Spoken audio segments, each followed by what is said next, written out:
యెహెజ్కేలు గ్రంథము అధ్యాయము 2 పరిశుద్ధ వచనములు 8 నుండి అధ్యాయము 3 పరిశుద్ధ వచనము 4 వరకు.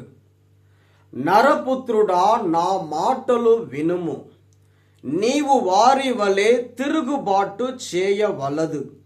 నీవు నోరు తెరచి నేనిచ్చు దానిని పక్షింపుము.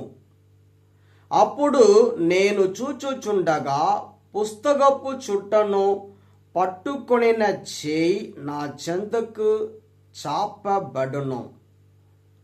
చాపబడెను. ఆయన ఆ పుస్తకపు చుట్టను విప్పెను. దాని ఇరువైపులను మహా విలాపము, రోదనము, దుఃఖములతో కూడిన మాటలు వ్రాయబడి ఉండెను. ఆయన నాతో, నరపుత్రుడా, నీవు కనబడిన దానిని భుజింపుము.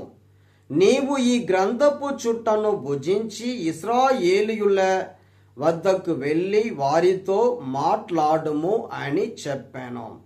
నేను నోరు తెరచి తిని ఆయన భుజించుటకు నాకు ఆ గ్రంథపు చుట్టను ఇచ్చి, నరపుత్రుడా, నేను నీకు ఇచ్చు ఈ గ్రంథపు చుట్టను భుజించి దీనితో కడుపు నింపుకొనుము అని అనెను.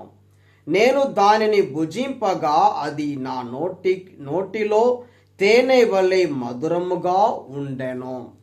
అంతటా ఆయన నాతో ఇట్లనెను, నరపుత్రుడా, నీవు ఇశ్రాయేలీయుల వద్దకు వెళ్ళి నా మాటలను వారికి వినిపింపుము. ఇది ప్రభువు వాక్కు. సర్వేశ్వరునికి వందనములు. మత్తయి సువార్త అధ్యాయము 18 పరిశుద్ధ వచనములు 1 నుంచి 5 వరకు మరియు 10 మరియు 12 నుండి 14 వరకు.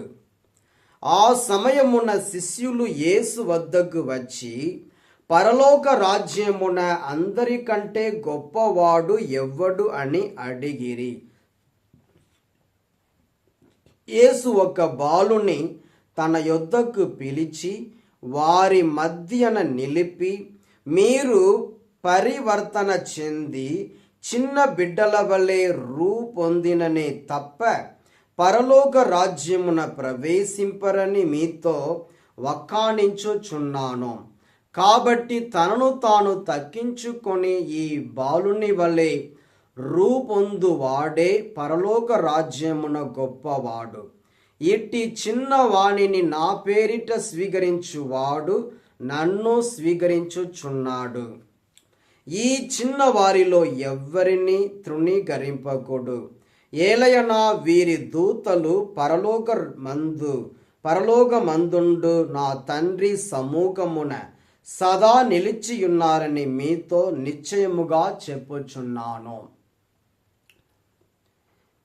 ఒకడు తనకున్న 100 గొర్రెలలో ఒకటి తప్పిపోయినచో తక్కిన 99 ఆ పర్వత ప్రాంతముననే విడిచి దానిని వెదకుటకు పోడా, అది దొరికినప్పుడు తప్పిపోని తక్కిన 99 కంటే దాని విషయమై ఎక్కువగా